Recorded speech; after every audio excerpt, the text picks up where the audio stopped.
Welcome back. Welcome back. Welcome back. And one more game of the season left.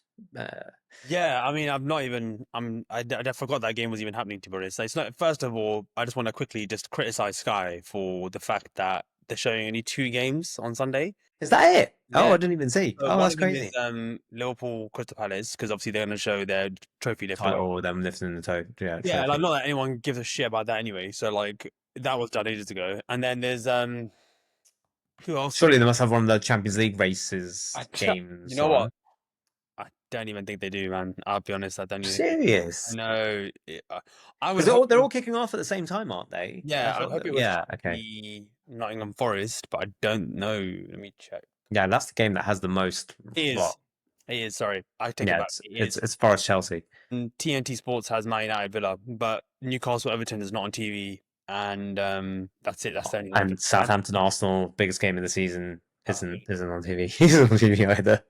don't know who we're going to be playing in defense in that game. Probably fucking Gunnosaurus and like Hey, he might be pretty good, you know. He's pretty tall, so I bring back Ivan Gazidis to do a shift at right back, man. You know what I mean? This might bring back all the guys. Get Yaya Toure from the director's box to play for us as well. Considering that he wanted to play for Arsenal for his entire career, so might so need get Zlatan. He came on trial too. He's pretty.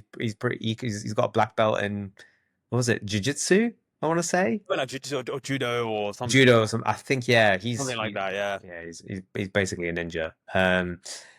Yeah, well, anyway, I mean, we had the pleasure of going to the at least to the Newcastle game. I guess we can go through that. We can chat a little bit about some of the transfer rumors that have been going around over the course of the week. Think about sort of, what do we need heading into, I guess, what are we going to be looking at in the summer? Not in the deep depth in a deep way, but at least we can chat about it and that and then yeah, look a little bit to the final game. I suppose it's also an opportunity for us to reflect a little bit on how we felt, also like Arteta's speech and just the sense and the feeling around the stadium, because we made the effort to go on Sunday. You made the biggest effort, basically walking on one leg. We God, turned up 17 minutes after kickoff. Not, I think we missed the worst bits, so that's good. But we literally missed all of Newcastle's yeah, chances. all of them. And as soon as we arrived, we were just playing like we were okay, like that, and it was That's great. why. I mean, that's exactly how I want to watch every single Yeah, Newcastle game in my life. yeah, it's perfect. Miss all their good moments and just watch them lose. They'd be fantastic. Exactly. So yeah, man, you had the you it was tough getting there, but in the end, at least we got to see a win. So I Yeah, think that was the most important thing, man. They beat us three times already this season, and we yeah, haven't even managed to score a goal past them. So I think it was, even though the game felt a bit like I only got a ticket for 3 hours before kickoff, but so it kind of showed a little bit how mm, not apathetic I was feeling about the game, but I suppose a bit just I don't know. I wasn't as gassed as I should be. And then but then yeah, as soon as we got there and you get into the atmosphere and you obviously locked into the game, then you could feel how important it was. It should feel important, but to the club and to the players and the staff, and making sure that you finish the season off well. Um, and yeah, so in the end, important result, because it made sure that we secured second. But yeah, what do you think? I guess we've seen all the highlights now of the first half, right? How do you feel we approached the first few minutes of the game, and what do you think we were missing in the first half, really? yeah. I mean, I think what you find is that like Newcastle tend to do this a lot, so they start quite fast. And I think if, for example, if Isak is starting and it starts for them, maybe we're 1-0 down, because they had a few good chances. And I think what they tried to do is what they did against Chelsea, obviously the week before, which is they score and then they set into this kind of like 5-4-1, of just like I think that makes sense. Yeah, 5-4-1. With Jacob Murphy as a wing back on the right hand side, and like Livramento on the left hand side. So it was really good because obviously this was my first game back in the upper tier after I myself. And you just see the game differently, right? You can really see the Always. formations and you can see the players who are sitting there. And obviously we saw, like, we mentioned it, we were talking about it, where Fabian Schär was kind of pushing in as an extra midfielder with Bruno and Tonali. And that's a really kind of like combative, aggressive, physical midfield, and very similar to ours, I would say, in terms of like what we want.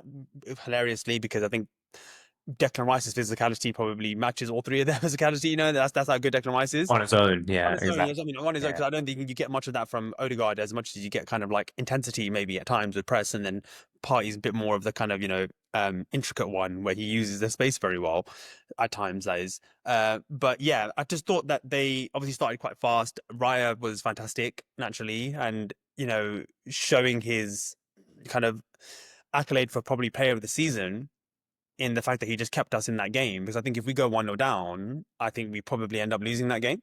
Um, Yeah, I'd agree with you to an extent, as in his shot stopping ability, like especially that double save stuff that he does when he just swivels on his arse and yeah, somehow manages to stop a second shot from happening is Burn, like, Burn, and then Botman, like it was. but Burnham and Botman, it's insane. Like I haven't seen very many keepers who are able to do it as well as he does. He might actually be probably one of the best in the world at doing it.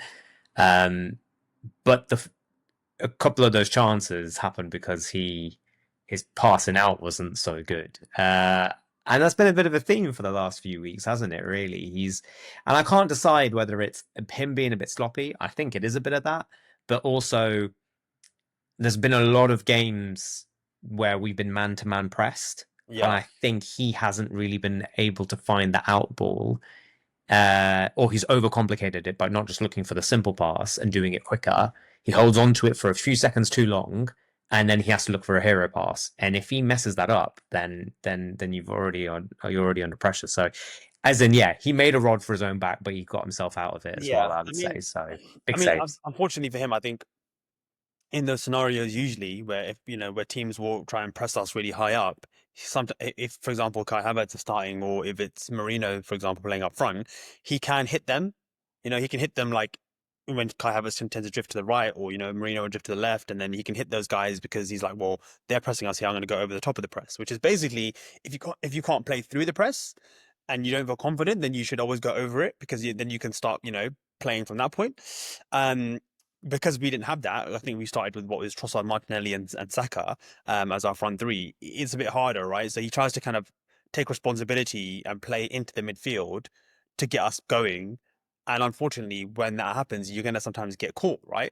As much as obviously I know that people thought he was a little bit shaky there, it's tough because he has to try and do something, in my opinion. He's showing a lot of character.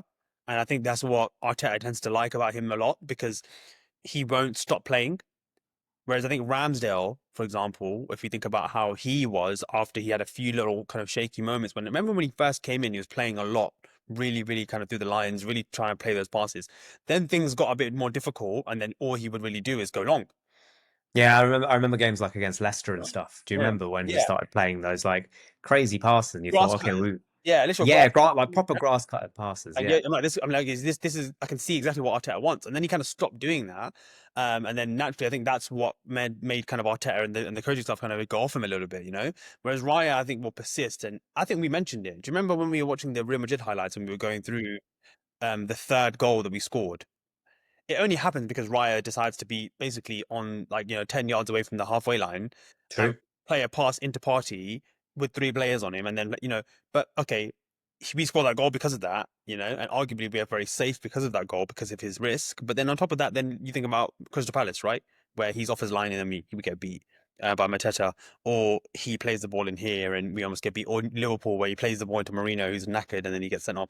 So like I think we mentioned it, we're going to concede goals that way. We're probably going to, but I think the benefit you get of him doing that means that we're much more open to play. I just feel like we're trying to play the same system and the same way because that's how we've been drilled and coached into it.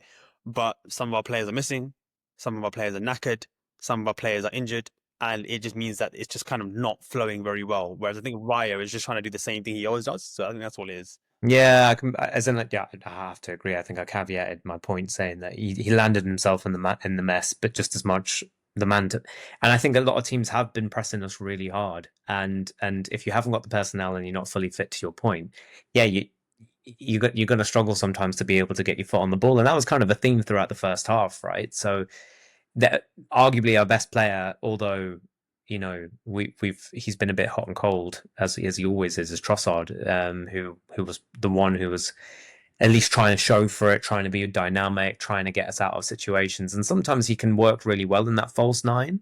And I suppose what we've seen in more recent weeks as well is him trying to come even deeper for the ball and then trying to get Rice to go beyond him and act as sort of the big man to try and aim the ball at if necessary.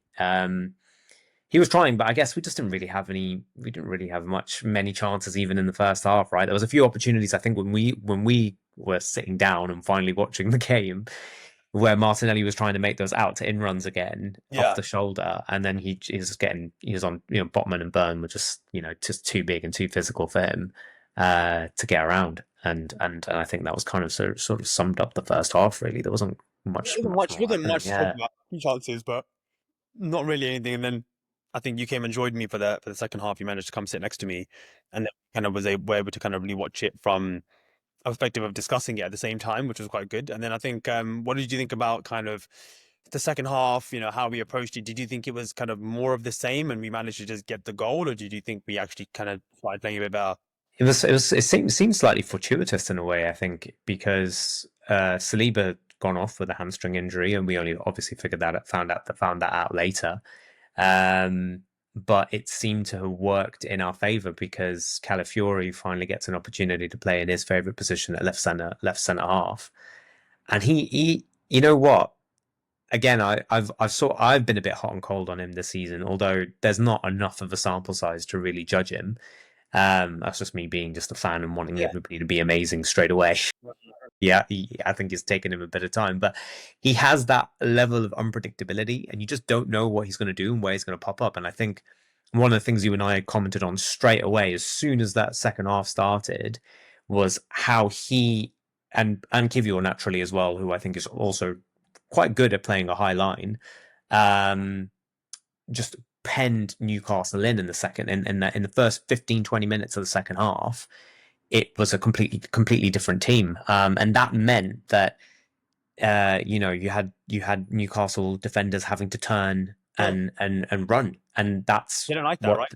Yeah, they don't like it. Uh, And it was super evident that as soon as they had to go chase, and there was a lot more rotation in players. Like at some point, we saw Calafiore, and it wasn't even that long after it. no, It it was was like quite 3 minutes into the second half.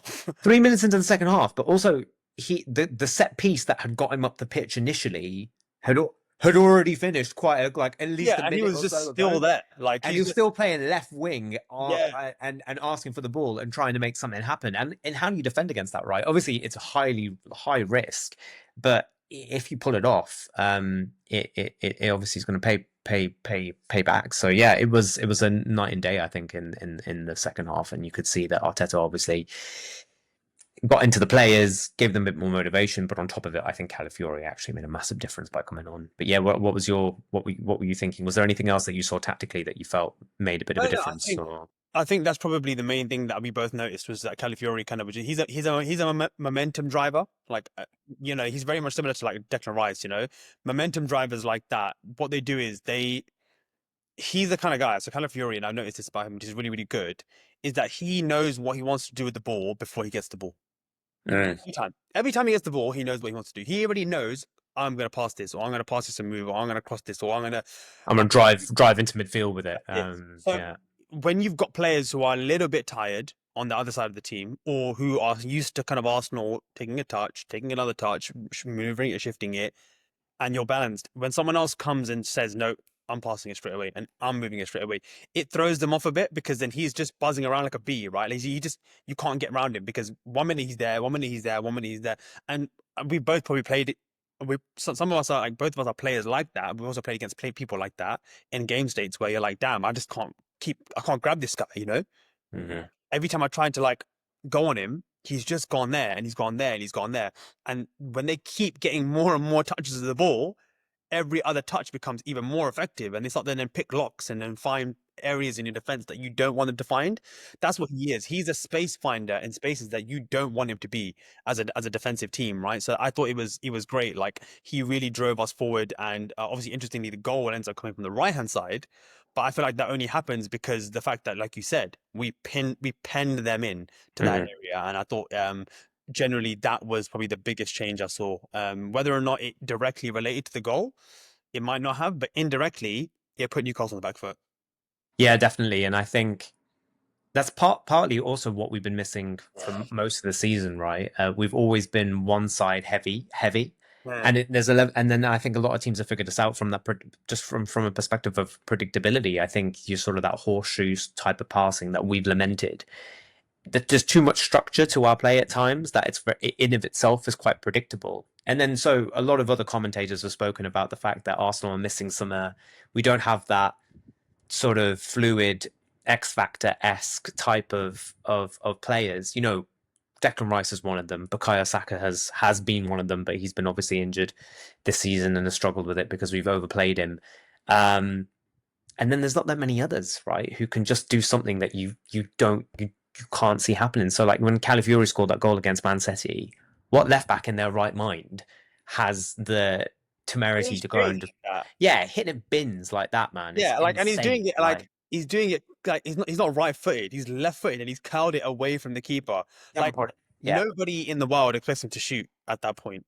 Nobody. but that's the thing, and Yeah. that's what makes, I think, you made a good point, right? The best players, the most intelligent players are the ones who are able to read the game state and say, right, you know what? The coach's tactics probably weren't wrong, Hmm. but the game state's changed. It's not as we expected it, or whatever we're trying isn't working.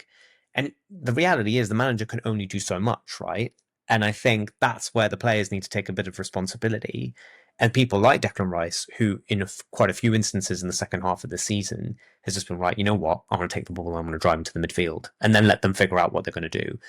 Um, Hopefully Calafiore becomes a player like that for us, sort of, more stable next season. Um, Right. Like I think it's just fitness. I think it's difficult because you can see the quality a player like that has, but it's like it's taken away from you every other game. He plays a really good game. You're really excited about his performance, and then unfortunately he like kind of twists his knee a little bit because he's had history of knee injuries, hasn't he? So I think it's you want more from him because you want to think, well, I want to see this guy play for 7 games in a row. You know, yeah, I yeah, want to yeah. see, I want to see him play with Miles on his left and Saliba on his right, and Rice in front of him, and then see give Gabby a rest. You want to see an availability to kind of like where he can pick up and be in pockets because I'm sure Arteta probably feels like, okay, yeah, great, we maybe bought him as a defender, but like in reality, who's really a defender in our team? Only really is going to be Gabriel and Saliba, right? Our right Like back. true Yeah, defenders. so Yeah, like those guys exactly. are staying in this kind of area, and even then, Gabriel sometimes on the edge of the box, right? Saliba is really the only guy who never really travels that far past about probably like 10 yards inside of the next person's half, unless they're really penned in. So we might call them defenders, but actually, everyone really is just a different auxiliary midfielder, to be honest, in our team. So it's nice to see him in different positions, and I think. Fingers crossed, he gets a few months now to just recover. Sorry, to just recover, get a good preseason under his belt, come back and start the season, and hopefully, fingers crossed, not have to load himself as much during the season. Can play and bring up his minutes and things like that. I think we'll see And more. shit, and that's going to be crucial for us, isn't it? Next season, I think. We're expecting to fight on all fronts again, and you need. If Arteta's learned anything this season is how do we share the minutes better, Yeah, but we need the quality personnel that our levels don't drop significantly when we do have to rotate players out. And can you rotate players out before they even reach the danger zone? So that they are ready for a crazy run in end of November, beginning of December when we have games like every yeah. 3 days, or less than that at times, even in December. So what's interesting actually is like you mentioned the red zone, and I just want to make a point because obviously I'm working actually with a physio right now who does a lot of kind of tracking and monitoring of high level professional athletes and their season's load and how their tendons are and how their muscles are throughout the season and whether or not they're going to be close to that, right? Because I think some people maybe, I'm not sure, but some people maybe who are listening or in other things in other parts of the world or who are fans sometimes think that it's just something that you can tell and you can see, but it's not. There's a science behind it. So Mm. they tend to do is they scan up and they ultrasound these tendons and they check them, right? They check them for thickness, they check them for fatigue, vascularity, things that can show and indicate you as per evidence that that person is very close to an injury. And that's done usually every 6 to 12 weeks. Uh, Wow.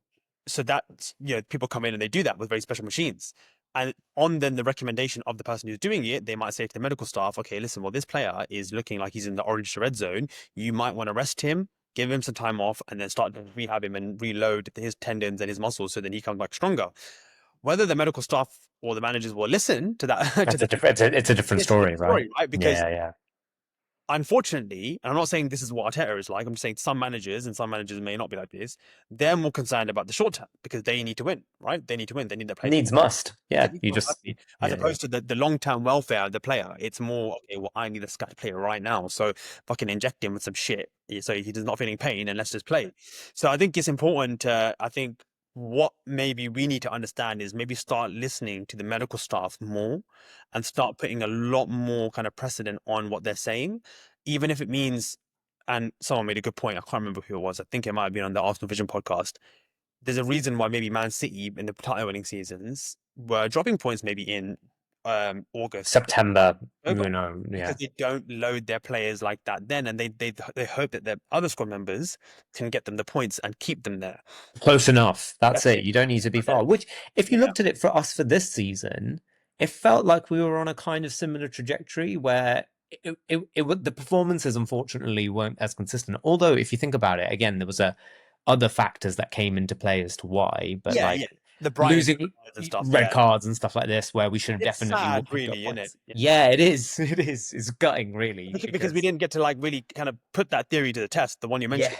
yeah, precisely, precisely. Well, no, it's interesting, and I hope now, obviously, we can talk a little bit about the summer and the kind of players that we think we're going to need in order to be able to have a squad that you can rotate.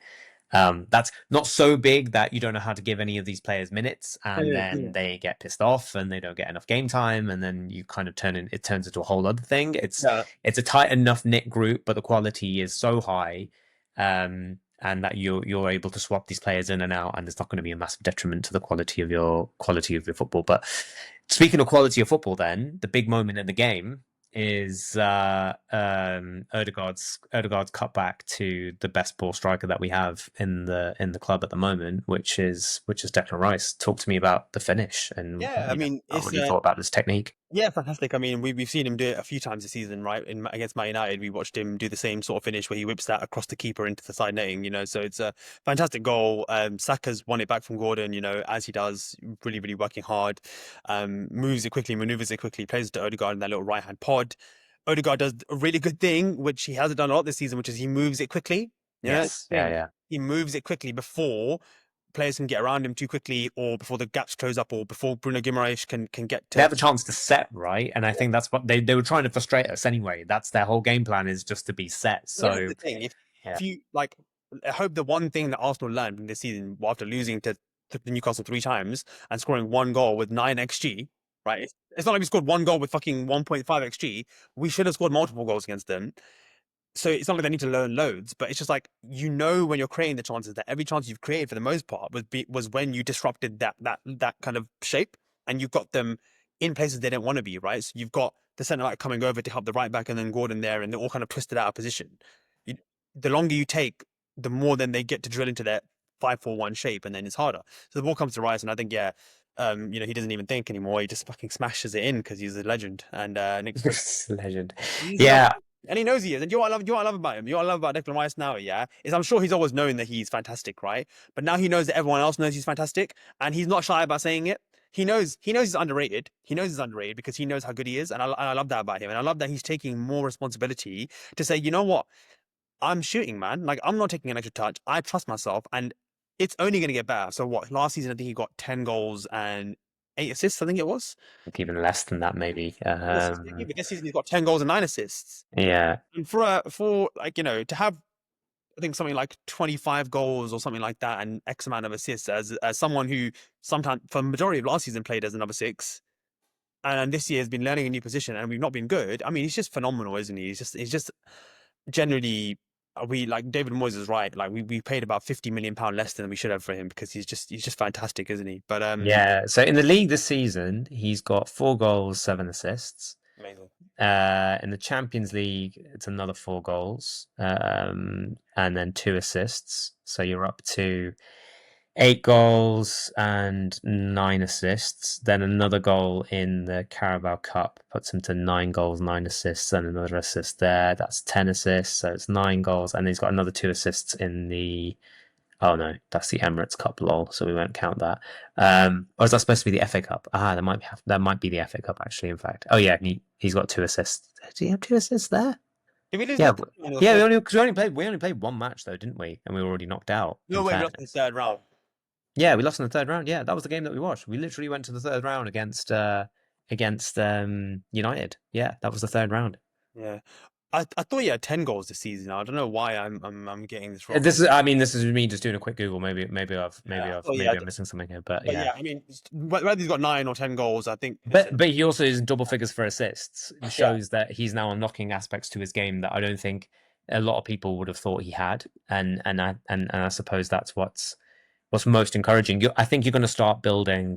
I think Clive made a really good point about this. Is that are you going to start becoming more Declan Rice centric in the way that you build and shape your team, and the way that you shape up your attacks, and the way that you play? Because, and I think I really resonated with that point because he was saying, well, so far we've always been kind of going to Odegaard's tune, but there's a way that Odegaard plays that invariably feels very staccato, almost like stop-starty, kind of kind of thing. Whereas there's an engine to Declan Rice in the way that he gets up and down the pitch, and the speed at which he moves us up is probably the kind of evolution that we need, at least in some aspects of our attacking play, so that we have more weapons in our arsenal to be able to break teams down. Because I think that's something that I think this season, if you were to say it hasn't, we've been found out a bit, has been in that territory where some of our attacking build-up has been quite predictable. Yes, we haven't had all of our personnel. I get that, but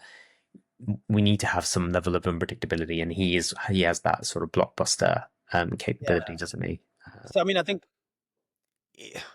it's hard. 'Cause I mean, like from your perspective, like what do you prefer in your mind? How you want your team to play? So do you prefer the kind of Odegaard metronomic, pick a lock kind of Mhm. football, or do you prefer the kind of momentum, waves of attack that Declan Rice sometimes would bring, like the driving force? What do you It's, prefer? it's I think I'm more of a pick the lock kind of guy, but I think that's possibly because of the when Yeah. we grew up and the kind of football we grew up watching, and also sort of some of the players that we kind of fell in love with. But it doesn't mean that if you're metronomic that you can't still have that aspect of fluidity and tenacity and those that ability to be able to like Hmm. just if you can still pen teams in. And I think that's going to be the evolution of our game next season. If we sign the right players, I think you'll see that we will be able to have different options to be able to break certain teams down. And the biggest issue that we've had, and I'd say this is even going into a little bit of last season as well, to be fair, is there's low medium blocks where they want to hit us on the break, and we've doing our level-headed best to try and stay in control of the ball and the game, and it takes them one chance and they've scored because we're trying to do something that's just not working. Hmm. So I think we need to find something in between, man. Like I think there'll be certain games where we need more Declan Rice, more gung ho, sort of like throw it all, throw the kitchen sink at it kind of way of playing. And then you will need more games like where Odegaard is going to dictate it and try and unpick certain sides. But his best, by the way, to your point earlier, where he plays his best is that, like you say, he is metronomic, but he moves it quickly, Hmm. and he just hasn't been doing that, right? Like, and I think I don't think he's as slow as he has been this season. I actually think he does play much Yeah, faster. yeah, yeah. But he moves fast as well, doesn't he, off the ball? I think Yeah, he does. He his does. for me his marquee game this season was Sporting away. Yes. Yeah, I thought he definitely. was honestly, I that game had me saying, "Listen, this guy is world class." Like, Like you were ready to say sorry again, weren't you? yeah, but you know what? Like, Yeah.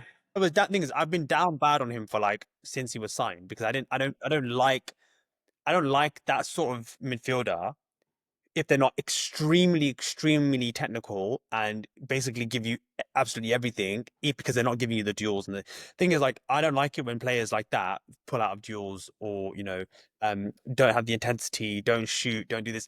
If they're not, then also kind of being the guy who picks the lock constantly, creating multiple chances, constantly putting the ball in there in the right areas. Like, because I think he kind of fell off in that sense, and he had it obviously, and I kind of saw him then have that 15-goal season, right, where he's then shoot. Yeah.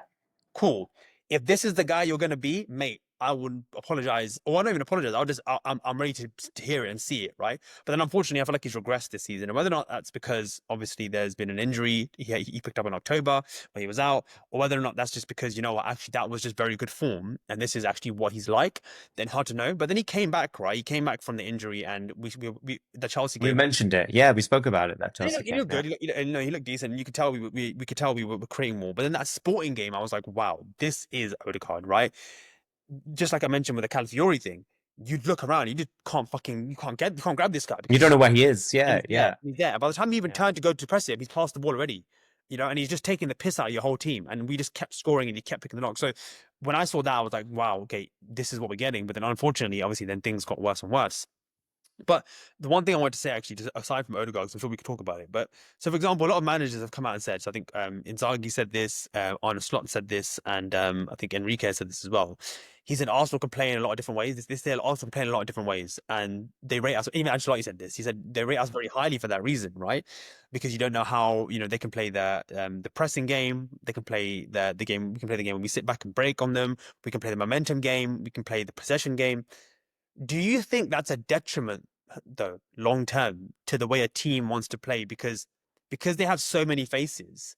Do you think it's more of kind of like a jack of all trades but master of none sort of situation, where It's a if really, it's a, like identity like Liverpool, where they play one way basically for most of the game, and they might set into a different shape, but we tend to change game on game a lot. Do you think do you think that's to our detriment?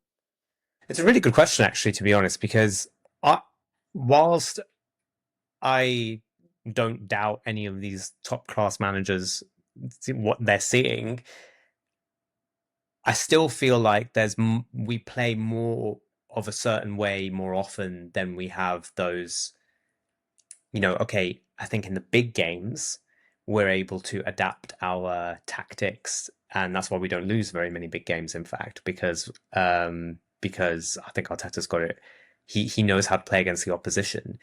So there's probably a bit of again, for want of a bit of fence setting here, you need more of an identity when you're playing against the media, sort of the mid table and lower teams, and then you need to have a level of flexibility and unpredictability when you're playing the bigger sides, the better sides, so to speak, because that is a tactical battle against the best managers. So I think actually, yeah, you might be right. Perhaps what was so good about Wenger's sides is that, especially against the lower opposition sides, we just used to batter them, and it never, and very rarely did we ever have, like, other than against the likes of Stoke and Bolton, who used to give us a bit of a hard game every now and then because we just had no referee protection and then just used to kick the shit out of us. In this sense, I think we might be struggling a little bit from that perspective because we don't have a clear identity when we're playing those smaller teams, and we're not beating them the way that we should. We've picked up too many draws against them. For example, 14 draws this season in the league, man. That is crazy. Not good enough, is it? No, it's not good enough. And so maybe, yeah, we don't have our identity has got a bit lost. You can put it to a lot of different reasons, and again, injuries and sending offs and whatever. But you're right. Maybe we're not as we should be. Yeah. And What do about you? you? What's your think? What's your Yeah, thought on that? I was gonna say like, and so like I agree. I agree that I think we're limited in that sense where I think because we don't have a pure identity of how we want to play in, like, not to say every game, but obviously because you have the criticism of Wenger, right, which is, oh, he only plays one way, and then obviously No, he's for sure, exactly. But then we used to get pumped against the big teams, this is right? it. And that's when you used to get found But out. Yeah. my point being, I think that's only an issue when you lack the talent in your Mm. team. Yes. I think if you have the talent and you have the best talent that you can possibly get, and I'm talking like, okay, and again, I know we're talking outrageous teams here, but let's talk about Barcelona of the Pep era. Oh nine Yeah, 11 era. let's talk about kind of the Real Madrid of Ronaldo, Bale, and Benzema era, and Modric and Cruz era. They're great teams, right? Let's talk about even the Man United era of Ronaldo, Rooney, Ronaldo. Tevez, Yeah. Berbatov, and then fucking had four strikers. The guy's a joke, like four forwards like that.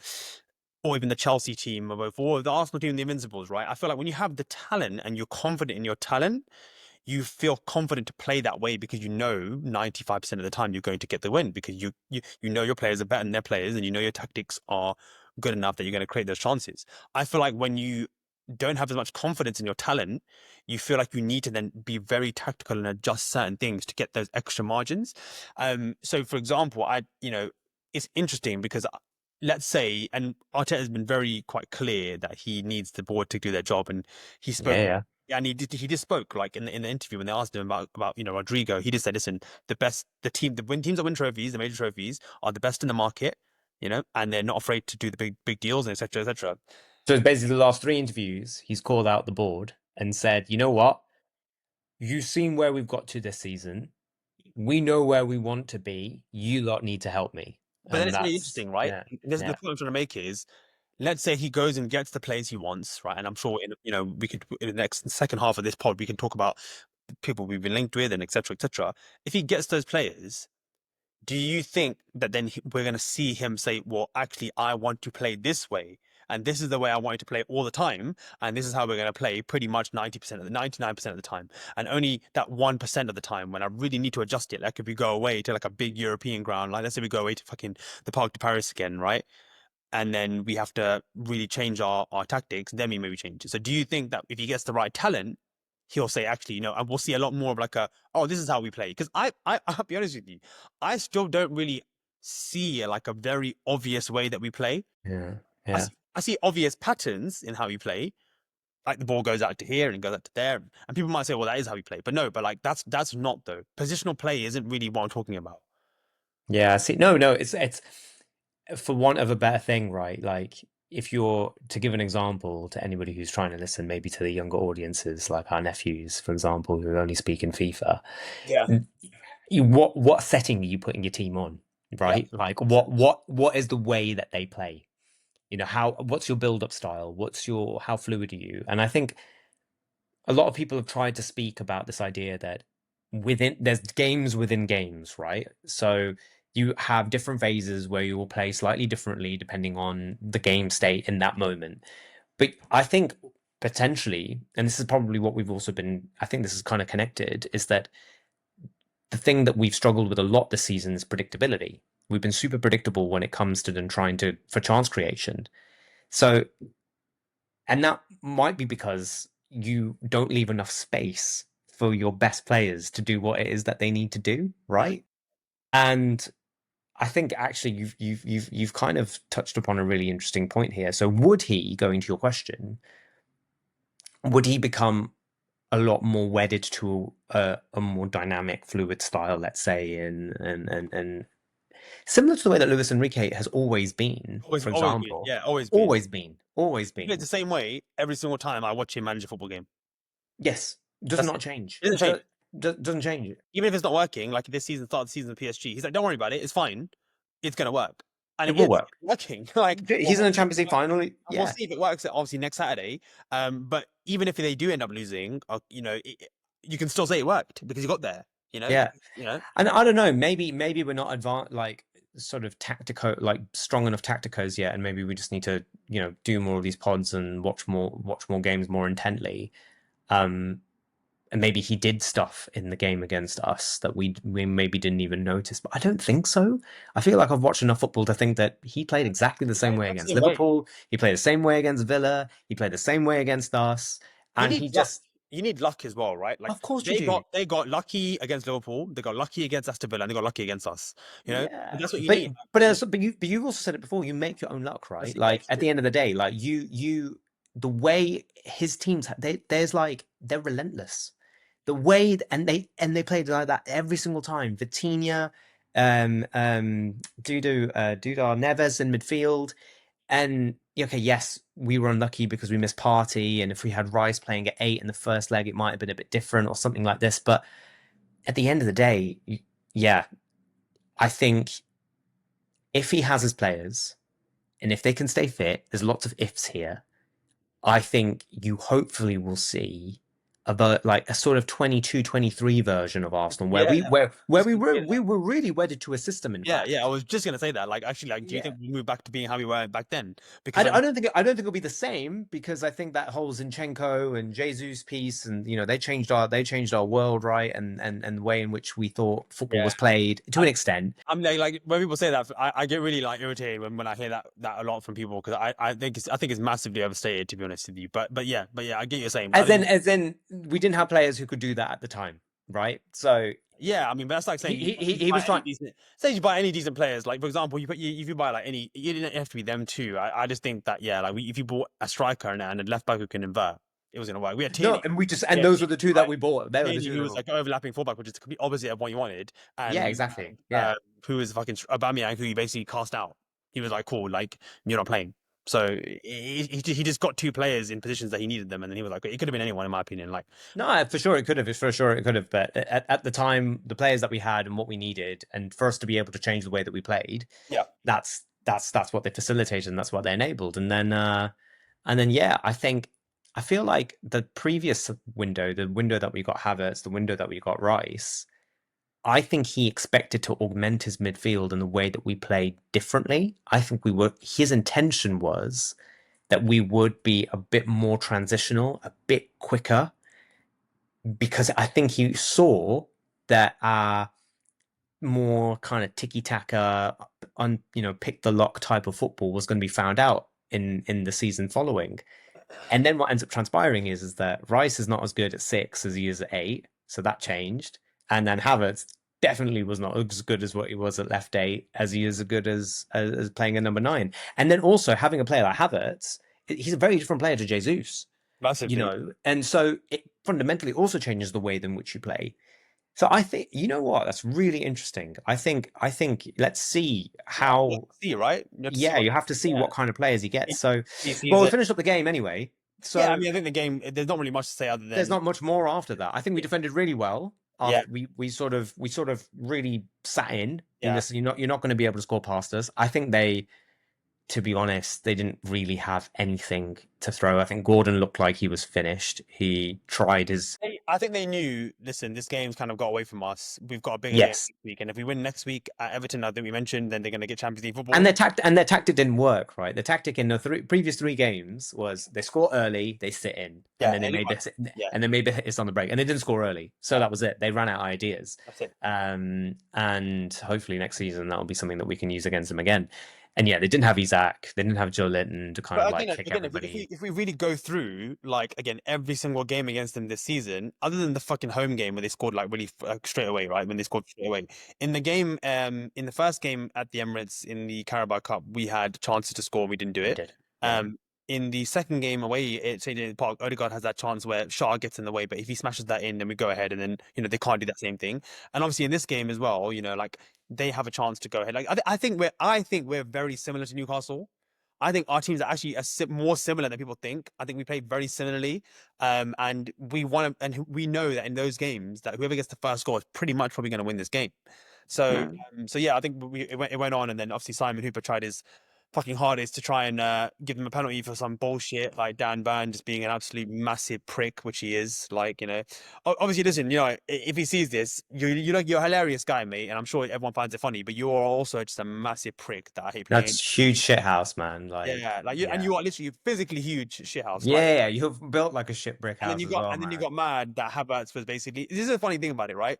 They get mad at Havertz for doing the shit that they do all the time. Of course. No, the craziest thing is that even had like what's Eddie Howe's assistant called? The one who makes it all about Jason himself. Jason Tyndall. Jason Tyndall, right? I was having like both of them were having a pop at the fourth official about us time wasting. By the way, we were not time wasting in the slightest. Like Like it's Raya was on the floor when we were making a fucking sub. Like there was not going to be any time there anyway. And I don't think we wanted that game to go on any longer than it needed to. We wanted to No, no, leave. no, no one wanted it. None of us wanted it. No one even in the ground wanted it to go for any longer than it needed to. I don't think that the players did because the players you could tell, like Rice was finished by the end of that game. He was And he's absolutely done, you 95 know. minutes, man. I'll come back from a hamstring strain. The guy's an absolute machine, isn't he? Like, Yeah, exactly. But Ben White was cooked as well because he hasn't played enough minutes, and Martinelli basically played almost the whole game as well again. So yeah, you could totally see that we weren't time wasting, and they just have the audacity to start. And the fact is, it's to your point as well. There is that English bias, and you know, like even with Arteta kicking the ball on the pitch, it you could tell it was just like an accident. Like he just thought, he meant to pass it to the thing, and he just hit it with his left foot, and he fucked it. yeah, If you're gonna give him a yellow card for a shit pass, then I get it. Fine. I get it. Okay, you deserve it. Yeah, you deserve it. I'll be honest with you, he kind of deserves a yellow card because it was a fucking awful pass. Like it Yeah, was. no, it was terrible. I get it. I get it. But do you know what I mean? I'm sure if Eddie Howe did it, he ain't getting booked, man. And then Dan Burn being a shithouse in the He did the box. same thing. Did the Dan same Rice did the freaking same thing. thing The same before, thing. like 5 minutes before that, and he didn't even get booked for it. And I was just like, you know what? Like I was just No, we like, were going mad. Yeah, I'm just like, of course they didn't get referees, booked for man. it. Like, I just can't be bothered with them. Like I don't, I can't be bothered to talk about them more and more in it because it's just like they're a handicap to us. Like, and I just can't be bothered to talk about it. But yeah, like Yeah. move on. Like the game ended, we won the game, scored second place, and then the quite interesting point was Arteta's speech, right? So he last game of the season. So obviously, where we were sitting, it was pretty much a well-resounding positive reaction to what he was saying. Yeah. But in other places in the stadium, apparently there were boos. There were No, boos. really? Yeah, do you not know this? Yeah. How did I not hear this? No, that's crazy. I'm Really? happy to be funny. I'm happy because it shows that people have a mind of their own.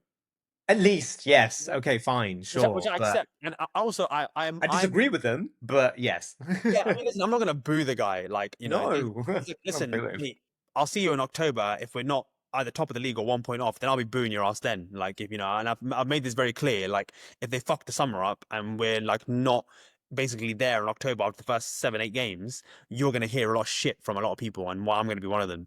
But one thing I don't do is, and I've never done this, is I don't boo my own players and I don't boo my own fans. Right? I didn't even. I was there when Xhaka did that nonsense. Yeah. Oh, yeah. Yeah. Whether or not I agree or not, and I do agree that he deserved to be booed for doing that, because if you're telling the crowd to fuck off, mate, yeah, then you deserve to be You booed. gotta Like, get it. Yeah, you I don't deserve it. care if they're ironically cheering you going off. You were fucking horrendous in that game. You know, you were horrendous, mate. Like we were 2-0 up, and you basically single-handedly fucked it for us. If you're then going to throw the shout on the floor and you know tell the crowd to fuck off, then listen, you're going to hold that in it, so it's fine. But I will promise, I will say I didn't boo him because I don't boo my own players. I just don't do that. Um, so when I heard that there were boos to Arteta's speech, I wasn't surprised. I wasn't surprised because obviously he's saying the whole be patient thing, right? And I get it, and I get he's saying that, and I get why he's saying that because obviously he's saying, listen, you know, the whole timing thing about the trophies that he made the point he Mm. made, right? Yeah, he is right. Sometimes you just have to be in the right place at the right time. Whether or not I agree with the whole comment of, oh, Liverpool are going to win the league with less points than we won it last season, even though they end up losing a few games, they're losing games because they're all in fucking Because they're Dubai. done. They're already on the beach, Yeah, man. they're literally on the beach. Like they're in Dubai midweek and then they're coming back for games. Like that's a joke. Like they're flying to another country, getting pissed, yeah, smoking shisha, and then kind of Fuck. literally and eating like fucking gyros And Boo and Trent. and That's what booing they're Trent, doing. and they're Yeah. probably all just fucking in the change room taking the piss out of Trent. Like, yeah, you're gonna make you run. So I think if Liverpool needed to get 90 plus points to win this season, they probably would have got it. You know, so I don't think they're very much deserved champions. So whether I agree with him or not is another question. But I don't know, man. I don't know. What do you think? Do you think it's all on him, or do you think it's the board as well? No, I don't think. Look, it's so hard, right? If you actually think about where we were, and I'm going back in the latter part of the Wenger years as well. He's got us closer and to a level that we haven't been at for 15, 16 years, 17 years. Because if you actually think about it, even in a lot of the Wenger years where we were getting into the top four, it was only a couple of seasons in that, I think, that you can Yeah. really remember us. 2008, like I think we were really close. I think 2014 we were close. Obviously we fell off. And then 16, 17, when 16 when Leicester won it, but we got through on a technicality, and we actually could have won it in that season as well. But We deserve yeah, it. We were shit that season. yeah, exactly. And so if you think about it, that's over a period of like 8, 9 years, Mm. and we didn't really, other than that, were ever really consistently challenging, and nor were we coming up against some of the biggest teams and winning the big games. So overall, you have to say that he has elevated the standard and the quality of the club to a place where I don't think many, maybe other coaches could have for sure, but in in a manner that has almost made us look differently at our football club as well. Like I think there's been a big cultural reset, and a sense of belief and belonging that I don't think a lot of Arsenal fans have had for a long, long time, especially then with Emery and everything like this, and then COVID football and all that kind of stuff. Like I hadn't felt further away from our football club than I did in that period. So I think you have to hand it to him that he has, we're going against teams like Real Madrid and Paris Saint-Germain and toe to toe more or less every year in the league with either City or this year in theory kind of against Liverpool. Not really this year. We went. Not really, but could you feasibly turn around and said, right, if Saka stayed fit, if Ben White stayed fit, if Odegaard had stayed fit, Gabriel stayed fit for this last few weeks, for example. Martinelli was on and off injured. Havertz stayed fit, No, of course. I think there's and context. I think I think that's it's that's it, context in bro. the season. But when we ask Whereas the the question, like you mentioned that the whole kind of like look where we were, and I hear that a lot from Arsenal fans. Yeah, but I only ask the question. So what, man?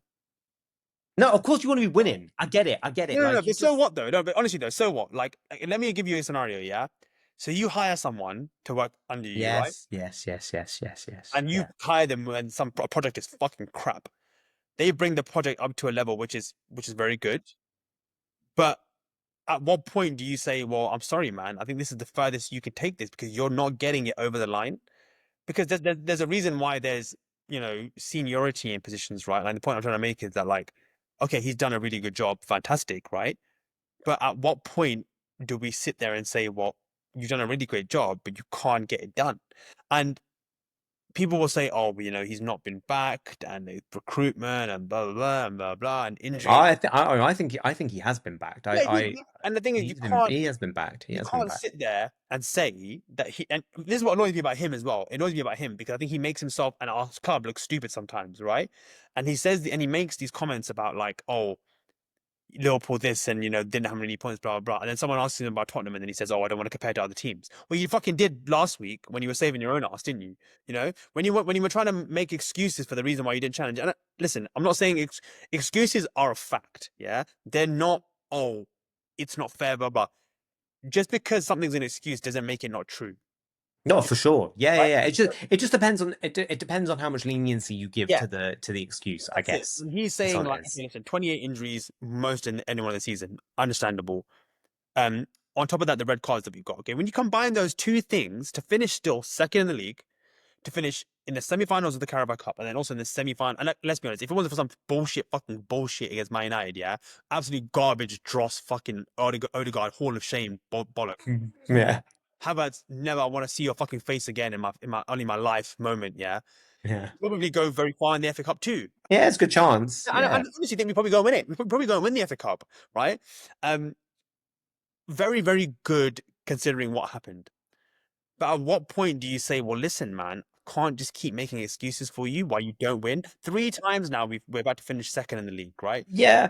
And the whole challenging thing, the whole like, oh, we've challenged, like, and we were right up there and we did it all, good on you.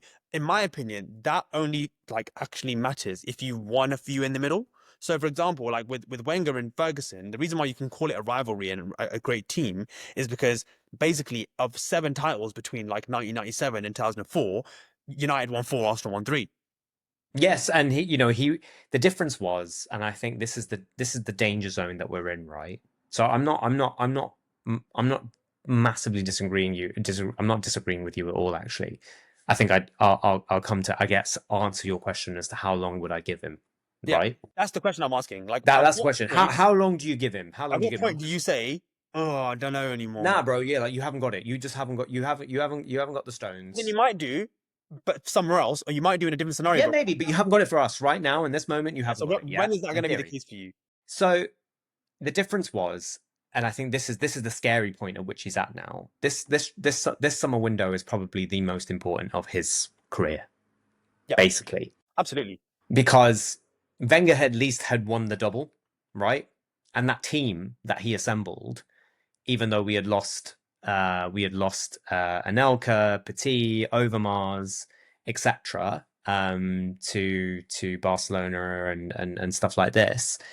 Um, we proceeded to finish second three seasons in a row, right? To that United side.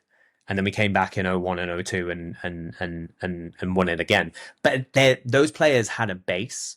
They knew that they can. And they were just really unlucky a couple of times. But they came back and they were able to do it, and they won another double again. And I think the unfortunate thing about this team, and the unfortunate thing for Arteta is, especially like this, hardly any of those players were around for when we won the FA Cup in 2020. So a lot of these players don't actually have that sense and that feeling between themselves as what it takes as a group of players to have won something.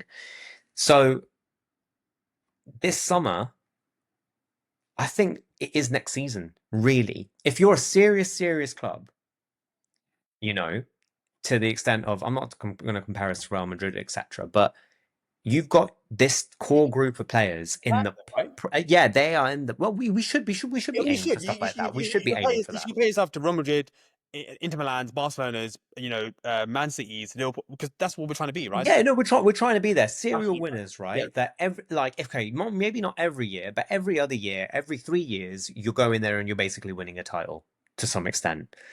And I think next season is it. And if we're nearly men again, you have to then say to yourself, well, who's out there who could do a better job and get this core group of players, many of them who are approaching their prime. That's Saka, that's Saliba, that's Gabriel's already there, Rice is now there. Um, Otherwise, they're also gonna start going, and then you have a whole rebuild of a new project, and that's going to take even longer for you to go and win something, right? And I don't think anybody's actually got the time for that, right?